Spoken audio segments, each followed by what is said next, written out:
First and foremost, I'm going to give all praises, honor, and glory to Yahweh Shema Shai, Wabrakak Wadash, which Yahweh is the Heavenly Father's true name. Yahweh Shai is from the world ignorantly calls Jesus Christ, it's his true name. And Rakak Wadash is the Holy Spirit. I'm also going to give double honors to the apostles and the elders of Great Millstone who rule and teach well in the scriptures. And salutations to all the brothers out there pushing his word in all truth and in all sincerity. And this lesson is going to be how we can't break our vow that we made to the Most High, all right? And how we got to finish our course. And it was just something that I was pondering about. And, we made a vow when we came into this truth, that we would, be the Lord's servant, okay?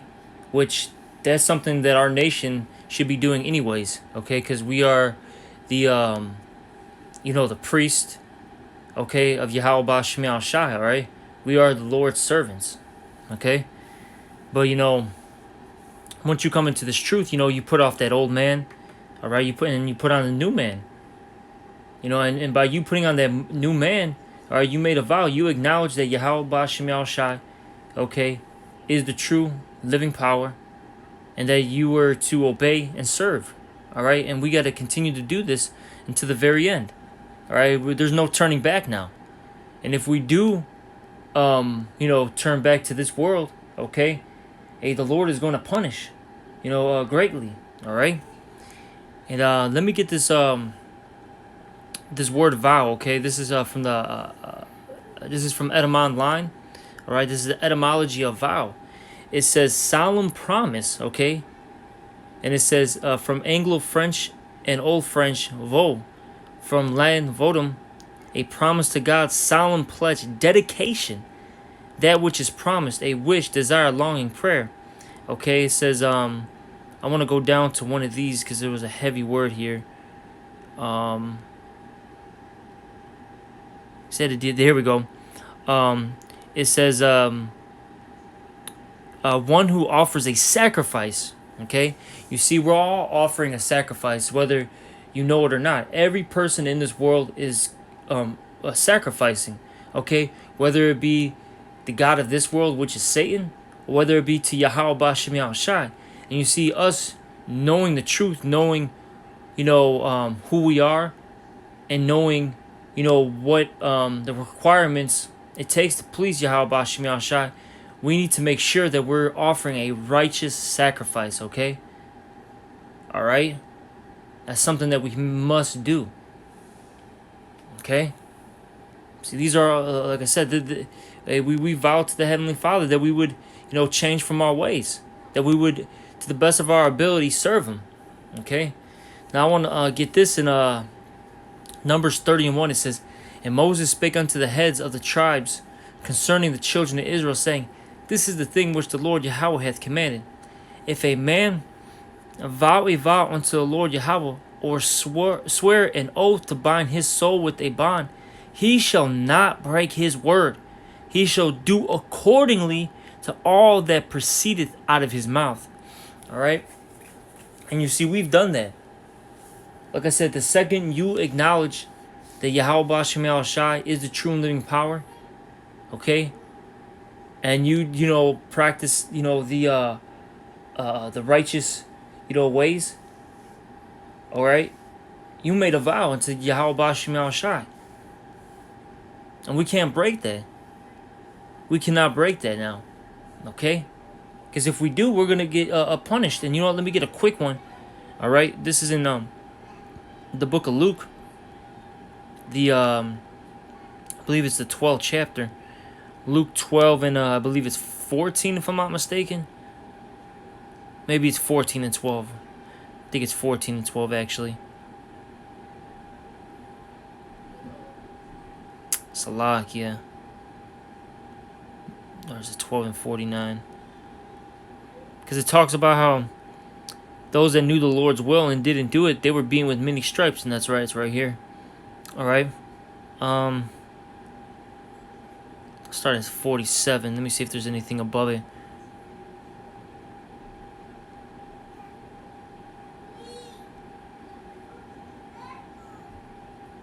Actually, let me start up above. This is a whole parable, but let me just get to the point. All right, this is Luke 12 and I'll start at 45. This is Luke 12 and 45. It says, and if that servant say in his heart, my Lord delayeth his coming, and shall begin to beat the men servants and maidens, and to eat and drink and to be drunken, the Lord of that servant will come in a day when he looketh not for him, and at an hour when he is not aware, and will cut him in asunder, and will appoint him his portion with the unbelievers. And this is talking about a servant, okay, or I should say a former servant of Yahweh Shemiel Shai, that basically fell out and that went back into the world, okay? Because you have a lot of people, that come into this truth, and over time, the cares of this world choke them out. All right, they feel that it's a burden to serve Yahweh Shemiel Shai. They feel that they're missing out. They feel that the Lord is never going to come back. Okay. And that's why the scriptures say, woe unto him they have lost patience in Sirach 2 and 10, or 2 and 14. Okay? Because what are you going to do when the Lord comes back? Who's going to defend you? All right? And they're going to get, a great, great judgment. And that's ultimately because they knew the Lord's will, as it says here in verse 47. And that servant which knew his Lord's will and prepared not himself, neither did according to his will, shall be beaten with many stripes. Okay, meaning their judgment is going to be great. They're not going to get a quick death. Because somebody that walked by, the camp, didn't acknowledge, that this was the truth. They didn't pay, any attention to it. Or somebody that may, saw an Israelite video or, heard about us, but, didn't take heed and they just, continued on with their life, so-called. All right. Those are going to get, less judgment. But the ones that actually, like I said earlier, when you acknowledge that Yahweh Shemiel Shai is the true power and you, change from your wicked ways, you're going to get a great judgment. If you go back into the world. All right? Verse 48, but he that knew not and did commit things worthy of stripes shall be beaten with few stripes. For unto whomsoever much is given, of him that shall be much required. And to whom men have committed much, of him they will ask the more. And you see, us being in this truth, much is required of us. Okay, we're not, we have a task at hand. Okay, and this task, requires much time. All right, much patience, sacrifice. Okay. All right, this is not a easy job. Okay. Hey, we're in straits right now. Okay. Where we get afflicted on all sides, whether it be first and foremost, it starts off spiritually, then we deal with stuff emotionally, physically, okay, financially, all sorts of things come our way, and we just got to endure and deal with it. All right. Now, let's go back to these vows, all right? Let me get Deuteronomy 23 and 21, okay? And these are in no specific orders right now. All right? 23 and 21. This is Deuteronomy 23 and 21. When thou shalt vow a vow unto the Lord Yahweh thy power, thou shalt not slack to pay it, okay? We can't be slack. We can't be slothful. All right, because actually, let me get this real quick in the book of Sirach. Because look, being slothful is actually very wicked. All right, Salak, you give me one moment. I forgot exactly where this is at. I think it's in the 20s, maybe 21. Here we go, 22. All right. This is what it says in Sirach 22 and 1. A slothful man is compared to a filthy stone, and everyone will hiss him out to his disgrace. Okay, and look, we want to be those precious stones as the scriptures talk about, okay? Because we're, right now we're building what? The house of David, this spiritual temple, this spiritual house. And every brother's a stone, a piece in the building. And we want to be a holy, righteous, precious stone. We don't want to be that filthy stone. Because look, a stone that's not desirable, what's going to happen with that stone? Hey, the Lord is going to take that stone and throw it. Okay? And that's something that we don't want to be. So we don't want to be slothful. Hey, we got much work to do. We got, as the scriptures say, the harvest is plenteous, but the laborers are few. Hey, there's a lot of things to do. We got a lot of people to edify. A lot of brothers and sisters out there that are, that are trying to, listen and learn. All right, they need exhortations. They need breakdowns on scriptures, breakdowns on the Hebrew. There's a lot to do. Okay. Verse 2. A slothful man is compared to the filth of a dunghill, and you see, no man wants to be compared to basically, a piece of shit, man. That's simply what it's saying. Okay? Every man that takes it up will shake his hand. Okay? Because no one wants to be around that. Nobody. Especially Yahweh Shema Shai. So we must, pay our dues to Yahweh Shema Shai. Okay?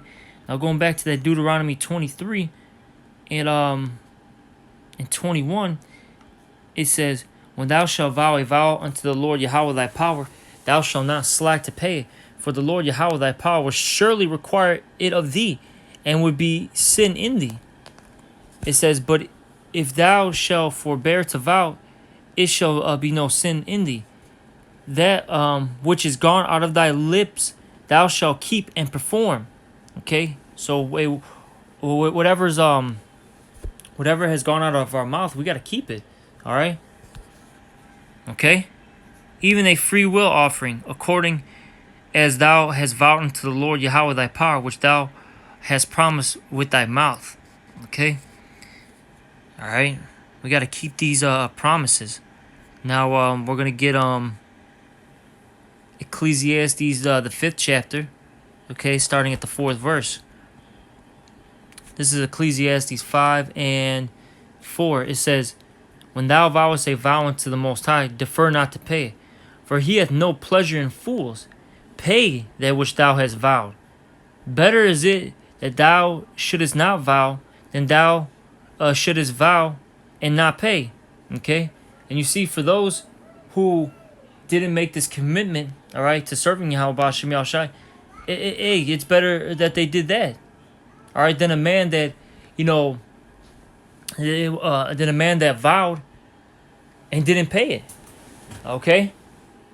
These men that have picked up the plow and dropped it. All right? And that's why we read that Luke, I think 12 and 47 it was. Hey, those servants are going to get beaten with many stripes. It's not going to be a pleasant thing for them. The Lord, first and foremost, plays their mind. He gives them, since basically the hedge isn't, covering them, all right, that spiritual hedge, that spiritual protection isn't covering them anymore. The Lord allows those demons, all right, those extra demons to come in and, spiritually destroy them. Okay? And that's why especially brothers who have seen those, basically have seen fallouts, you always notice they're in a worse case scenario. They're worse than when they first came in.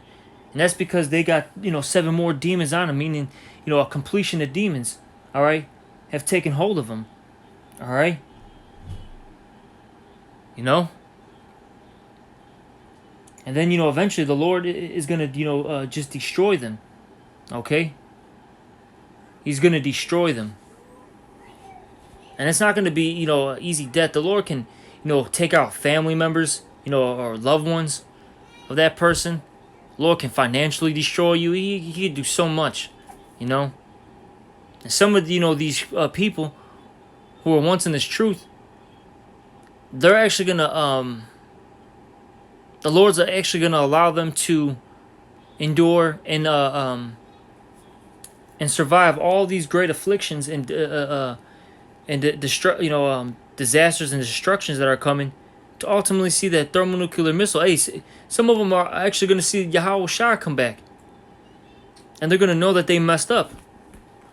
You know, that's a scary thing. All right, but let me get got a few more scriptures and we're gonna end it out. This is Sirach 18 and 22. It's the book of Sirach, chapter 18, verse 22, and it says, "Let nothing hinder thee to pay thy vow in due time, and defer not until death to be justified." And it said there, "Let nothing hinder thee to pay thy vow in due time." And you see, you can't let anything of this world hinder you, okay? Whether it be your children, your woman, okay, your parents, your pride, all right, money, you know, the cares of this life, basically. That's why it says in, what is that, the book of, I think it's 2 Timothy. Let me get that real quick. 2 Timothy chapter 3. Or maybe it's a 4th chapter. 2 Timothy 4. Or no, is it 2? Yes, 2, Salakia. 2 Timothy 2. We're going to start at 3. The main points in 4 says, in 2 Timothy 2 and 3, "Thou therefore endure hardness as a good soldier, Yahushua HaMashiach." It says, verse 4, "No man that warreth entangleth himself with the affairs of this life." Okay, you see, if you're warring, all right, and you're, you know, if the Lord put you in the spiritual warfare, you can't let the things of this life, okay, affect you. All right?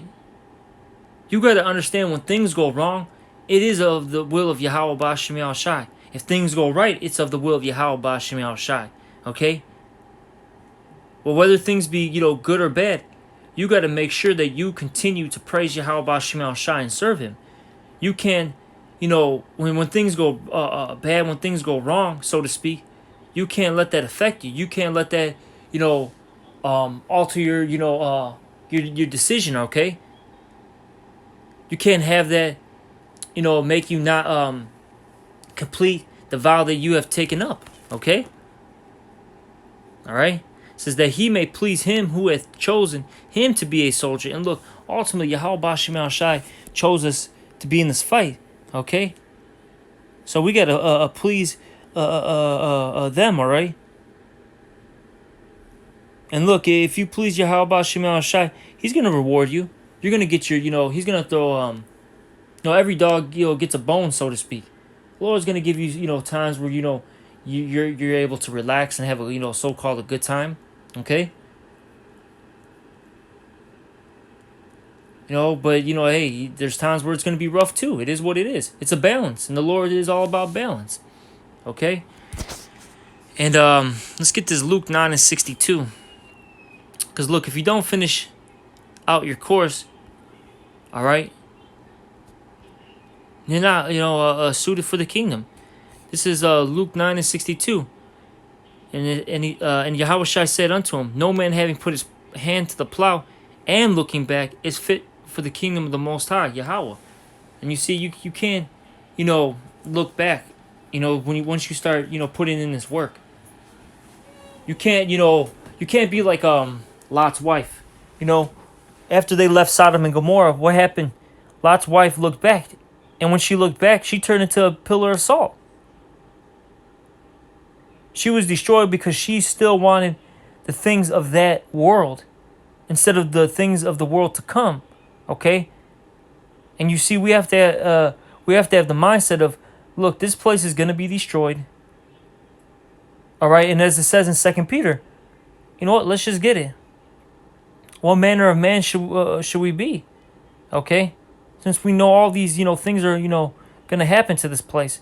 This is 2 Peter chapter 3, verse 10. It says, "But the day of the Lord will come as a thief in the night, in which the heavens shall pass away with a great noise, and the elements shall melt with fervent heat. The earth also and the works that are therein shall be burned up." You see, the Lord is going to destroy this place via thermonuclear destruction, and also by the angels, okay, with the chariots. They're going to do damage to this whole entire kingdom. Okay? "Seeing then that all these things shall be dissolved, what manner of persons ought ye to be in all holy conversation and godliness?" Okay? since we know these things are going to happen, what manner of person are we to be? Okay? We have to have a holy conversation, which that goes into our conduct, okay, and godliness. We have to have a separate and holy vibration, a righteous vibration, all right? We can't, have the same, manner and walk as these people, because we don't want to get the judgment as these people are gonna get. We don't want to get that same judgment, okay? We don't want to be a part of that, unrighteous and ungodly generation, okay? Because as it says in Wisdom of Solomon, the 3rd chapter, the last verse, it says, "Horrible is the end of an unrighteous generation." And look, we're in that generation. We're in the most unrighteous generation known to mankind. All right? And this is going to be the greatest judgment. Okay? This is going to be the most epic destruction that's ever going to go down. That's why people they talk about Judgment Day of the Lord. Okay? We are living in those times where that judgment day is coming, whether people believe it or not. And they don't have to believe it. See, because look,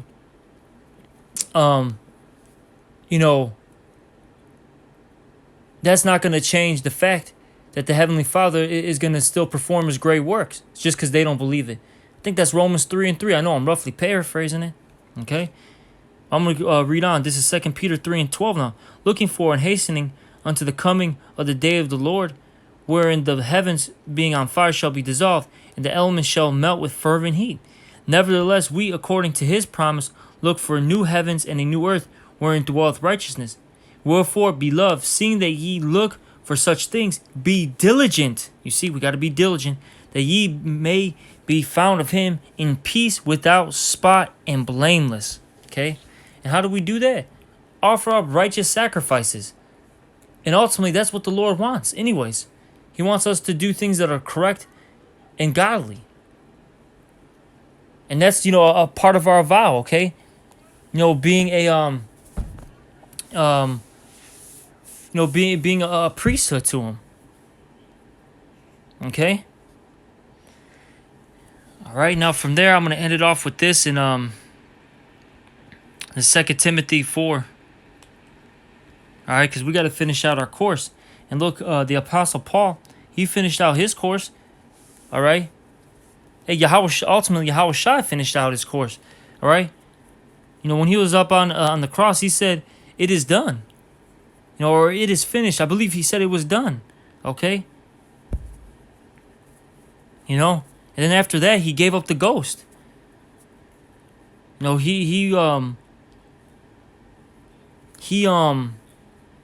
He did what was commanded. He did, he fulfilled his lot, his role. And we got to do the same. Now this is 2 Timothy chapter 4, verse 6. "For I am now ready to be offered, and the time of my departure is at hand. I have fought a good fight. I have finished my course. I have kept the faith." And this is, Paul speaking. He was, about to give up the ghost. Okay? He's about to enter in the spirit world. All right? And this is what he said in verse 8. "Henceforth there is laid up for me a crown of righteousness, which the Lord, the righteous judge, shall give me at that day, and not to me only, but unto all them also that love His appearing." Okay? So, Paul knew that since he was, fighting the good fight of faith, and he was, pushing, and he was doing what was commanded of him, he knew that Yahweh Ba'ashem Yahushai was going to reward him. He knew that Yahushua was going to give him that crown. Okay? The uncorruptible crown. The immortal crown. All right? Because, he knew the scriptures. He knew about 2nd Ezra, the 2nd chapter. All right, where it talks about how Yahushua, crowned the elect. He knew about that. And he knew that if he continued, in doing what was, commanded of him, he was going to get that. And that's what we want. All right? But I think I'm gonna end it off with that. And hey, look, I can remember we've all made this vow and we don't want to break it. Because if we do, then we're gonna get that great judgment. Hey, but if we keep that vow, guess what? Hey, we're gonna get that great reward, man. So, with that, I hope that was edifying, and I'm gonna give all praise, honor, and glory to Yahweh Bashim Shai. Also double honors to the apostles and elders of Great Millstone, and salutations to all the brothers out there. Shalom.